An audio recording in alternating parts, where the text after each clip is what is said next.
Let's do a 10-minute training. I kind of want to step out, and so let's pick two people. I'm just going to randomly pick. How about my dad, Fred? I'm here. I want to basically go over today how to vet buyers. I want to really just focus on that so we don't deal with BS buyers. You could be the broker, and can someone else participate and be the buyer? I could be a buyer. Okay, so let's talk about a listing that you both know. What's a listing that you have, Dad? We could do a gym. We could do a healthcare company. We could do a car wash. Gym. Let's do a gym. Okay. I'm the broker? You're the broker. Okay. So I'm going to call Melissa. Now, do I have a cell phone or am I calling her business? You're calling the cell. Okay. Ready, Melissa? I'm ready. Okay. Ring, ring. Okay. Hi, is this Yes. Melissa? Yeah, who's this? This is Fred from Headstone Business. You reached out to a post we posted regarding a gym you might be interested in. Oh, yeah.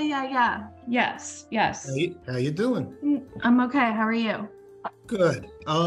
So let me ask you a question. Are you in the business already? Yeah. I mean, I've worked in a gym, but I've never owned one. Okay, and congratulations to getting to the spot where you can own them. Did you have a particular motivation, or you just felt at this time it's time for you to move on and try to be an owner? Yeah, just, I'm kind of just tired of working for someone, and I wanted to maybe just look into possibly buying one. Okay, so the gym you responded to was based in New York.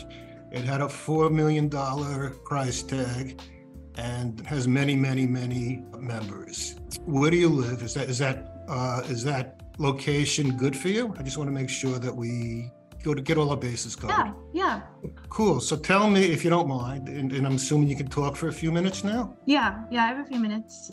Okay, so in a perfect world, what is your perfect gym looking like? I just want to be absentee owner. I don't really want to be there very often. I kind of want to just invest in it.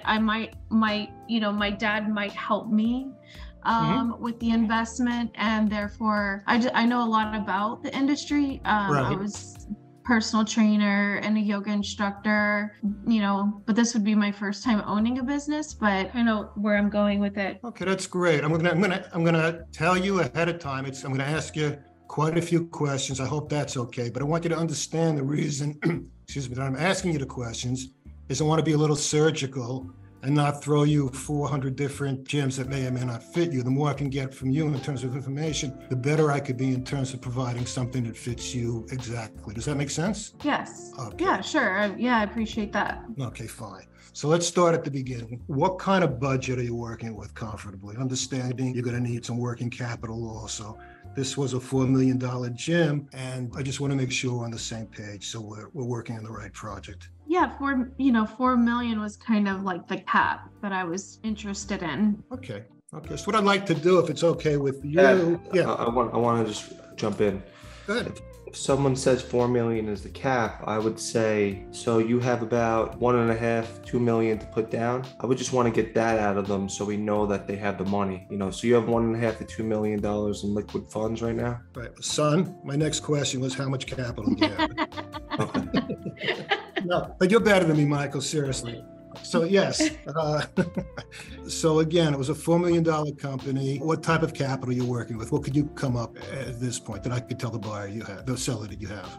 Yeah, my dad's willing to give me I think around 800,000, and then I was gonna try and fund the rest. Okay. Are you able to show me is he able to show the $800,000 if the seller wants to see it? I don't know. I would have to ask him, but Okay. I'm pretty sure.